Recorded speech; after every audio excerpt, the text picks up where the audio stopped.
Dear students, this is our fifth lecture on this series on polymers, and today we will be discussing the conducting polymers.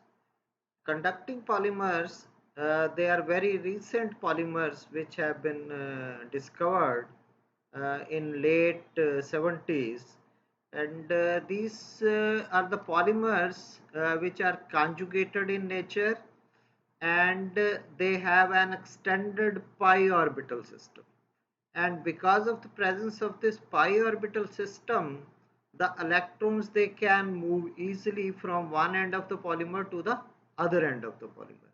For example, say we are having this type of polymer which is called as polyacetylene, and this is formed from acetylene. We know that acetylene is having a carbon carbon triple bond, and when it undergoes polymerization, that triple bond is converted into this double bond in polyacetylene. And this pi orbital system which is present in the monomers which join together to form the polymer is responsible for movement of the electrons from one end of the molecule to the other end of the molecule. And because of this, the electrons, they flow throughout the polymer, and because of this flow of electrons, the polymer act as a conducting polymer, and the current flow reduces one side of the polymer and oxidizes the other side of the polymer, and thereby ions, they are transferred from one end of the polymer to the other end of the polymer, and this leads in conduction of the electricity, and electrical and chemical energies, therefore they are transformed in mechanical energy through these conducting polymers. And this discovery of conducting polymers was so important that in 2000, Nobel Prize in Chemistry was given for the discovery of conducting polymers to the scientists who first discovered this in 70s, and the first conducting polymer was polyacetylene. And in these few years, some commercial applications, they have also been reported for these conducting polymers. They have been used as antistatic coatings on photographic film, and then they have been used as light emitting diodes in a display of maintenance of information in an electric razor. So these are some of the important applications which these conducting polymers, they have seen. Then some of the applications, as I have told you, polyacetylene was the first conducting polymer discovered. The other most common conducting polymers, they are polyaniline, that is polymer formed from the polymerization of aniline, which is an organic aromatic amine. When this is condensed, then this type of polymer is formed, which is polyaniline, and you can see nitrogen is having a lone pair of electrons, and these can be shared with this aromatic ring, and that is how the pi bonded system can move from one end of the polymer to the other end of the polymer. Similarly, polypyrrole, which is formed from pyrrole as the monomer, here also, because of the presence of these pi bonded systems, this pi bonded electrons present throughout the polymer, the movement of electrons can take place in such polymer, and that is why both these polymers, they are the examples of conducting polymers. And polypyrrole has been used for the development of micro muscles. Similarly, polyaniline films, they sandwiched around an ion conducting film. They are considered as a very efficient material for artificial muscles for robots which are being synthesized in artificial intelligence. Then other applications of conducting polymers, they are in lithography, then metallization. Conducting polymer plays an important role. Then electrostatic discharge protection is being done by conducting polymers. Then conducting polymers, they are also being used in the manufacture of diodes and transistors. Then electromagnetic interference shielding, they find application in. Then conducting polymers, they are used in interconnection technologies, and they are also used in wiring also. Then conducting polymers, they are also used for corrosion protection in case of metals which can be easily corroded. In the presence of conducting polymer, corrosion decreases. So they are being used for corrosion protection also. The common classes of conducting polymers, the first one you have already know, polyacetylenes, then polypyrroles, I have already told you. Then there is polythiophene. Polythiophene is also synthesized from thiophene. Thiophene, you know, is a five-membered heterocyclic compound having sulfur atom present. Then polyanilines, I have already given you the definition. Then polyparaphenylene vinylines having double bonds in them. So these are also acting as conducting polymers. So on the basis of different structures of these molecules, and depending upon the application based on that structure, the conducting polymers, they have been classified into these five types. First is conjugated pi electrons conducting polymers. Some of the examples you have already seen. Then conductive element filled polymers, then doped conducting polymers, then coordination conducting polymers, and blended conducting polymers. So we will see one by one that what are the definitions, and what are the structure of these types of conducting polymers, and how they work, and what are their applications. First is conjugated pi electron conducting polymers. The conjugated pi electron conducting polymer, some examples you have already seen: polyanilines, polypyrroles, polyacetylene, and this one is another example, polythiophene, for which I have told you that this is a five-membered heterocyclic compounds having sulfur atom in it. So here also you can see that pi electron system is in conjugation with the each other, and the electrons can easily move from one end of the polymer to the other end of the polymer because of this conjugated pi electron system. And alternating single and double bonds along the polymer chain, and hybridization of the carbon is sp2. And as I have told you that electrons can easily move from one end of the molecule to the other end of the molecule. Then polythiophene is used in the field of photonics, and this is a very exceptional molecule for communication, computation, and energy consumption in the coming years. The pi conjugated electron conducting polymers, they are used as polymer light emitting diodes, which are also a recent field. Then they are also being used as photodiodes, and they find application in solar cells also. So the conjugated pi electron conducting polymers, they have very important applications in the field of electronics, communication, computation, and energy consumption. Then second category is conductive element filled polymers.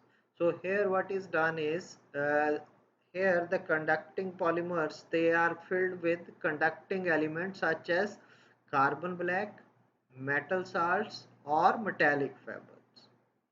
So we can use any of this to the conducting polymer they are blended with, and because of that they become conductive in nature. And but out of these three, you will be surprised to know that carbon black is the most commonly used.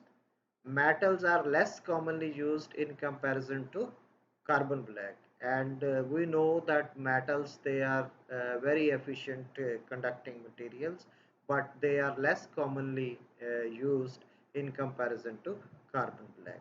And the application which is there for conductive element filled polymers is, they are used in wires and cables, they are used in antistatic devices, and they are used in video discs. So now why the carbon black is preferred over metals as conductive fillers in plastics? The reason is that as far as metal powders is concerned, they should be the material of choice to impart conductivity to plastics, because we know that metals, they are very efficient conductors of electricity. But carbon black is preferred over the metals because carbon black is finely divided, it has a small particle size, and because of this small particle size it has a high surface area.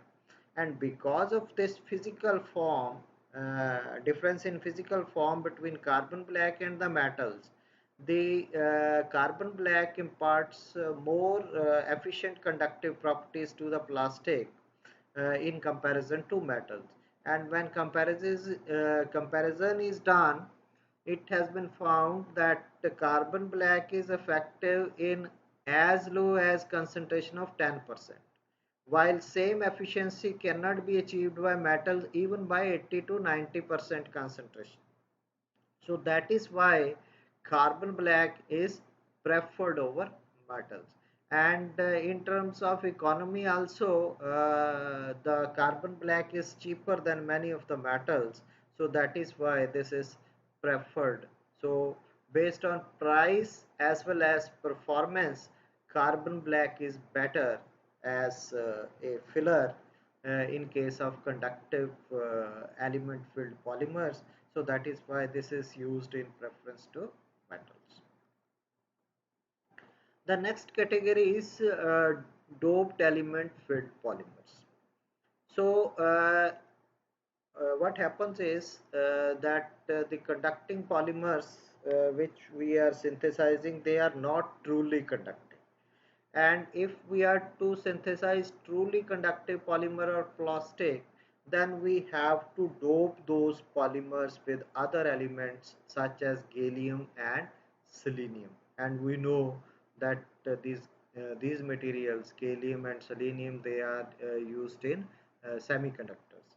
So during the process of polymerization, the conducting polymer which is going to be synthesized is doped with elements such as gallium and selenium.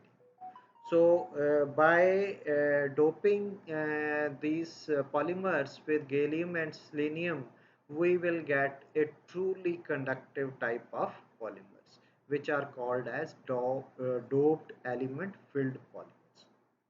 And there are mainly two methods which are commonly used for doping a conductive polymer. One is chemical doping, other is electrochemical doping. So here in case of chemical doping, we expose a polymer, you can take any polymer, say melanin, which is a thin film, to an oxidant, and that oxidant can either be iodine or bromine, or we can expose it to a reductant. This reductant is used far less common, as compared to oxidant.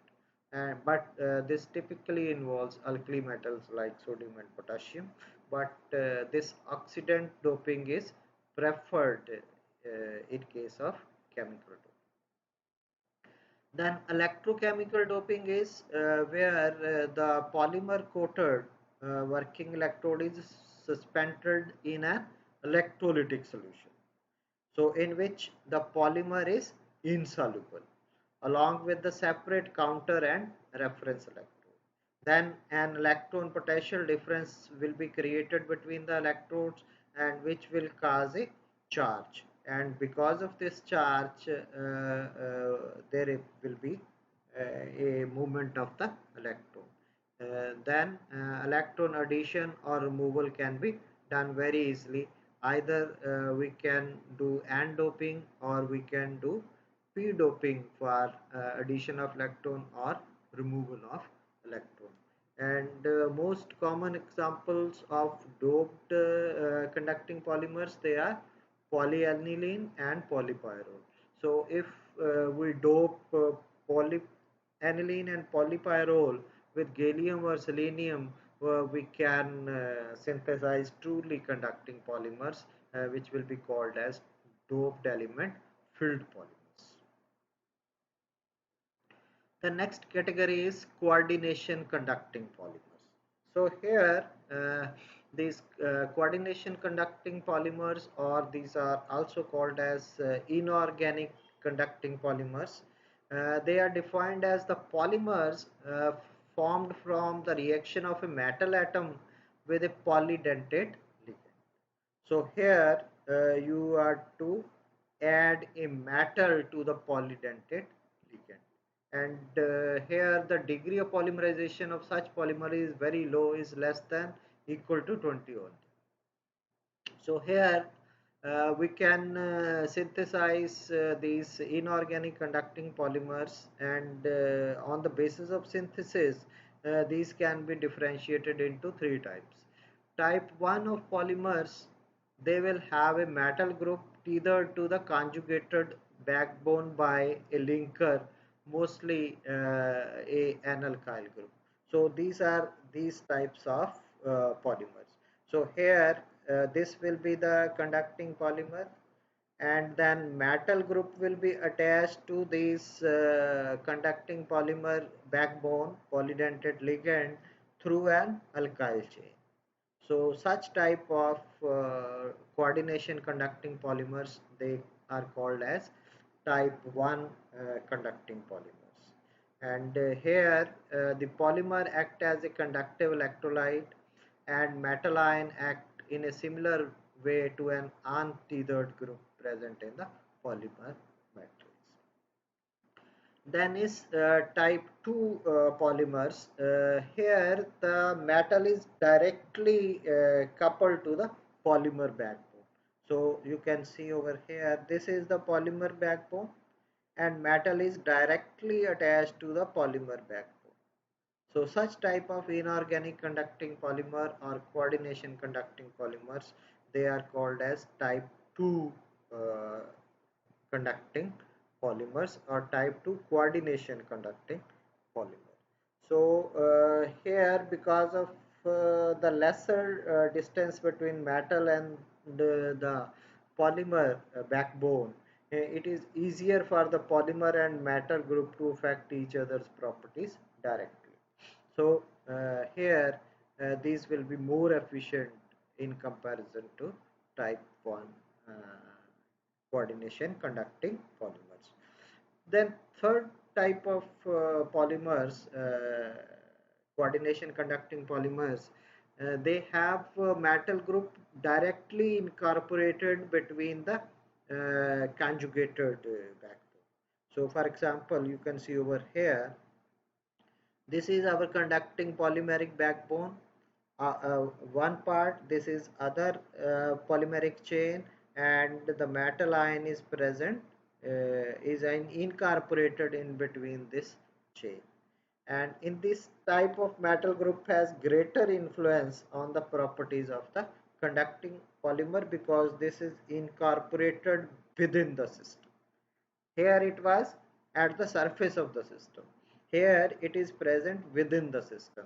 So that is why here the metal ion is more effective in influencing the properties of this type of conducting module. So this is on the basis of presence of metal and the conducting backbone, how these types of coordination conducting polymers they can be differentiated from each other, and how their efficiency is affected on the basis of the orientation of the metal group in the conducting backbone.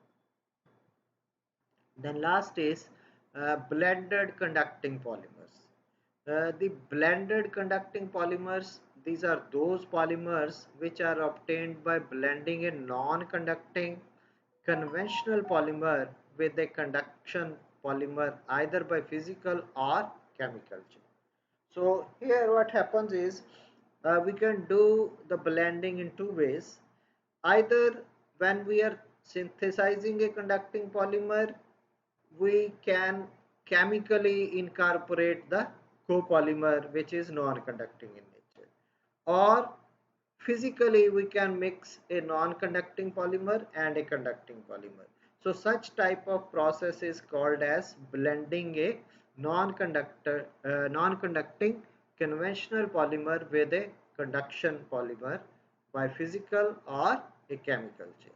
So such type of conducting polymers they will be called as blended conducting polymers, and these polymers they can be easily processed, and they possess better physical, chemical and mechanical properties, because some of the properties they are better in conventional polymers and some properties they are better in conduction polymer.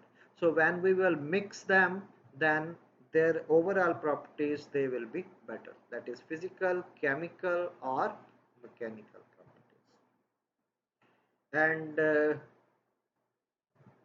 as I have told you, the blending may be physical or it may be a chemical blending. And they are very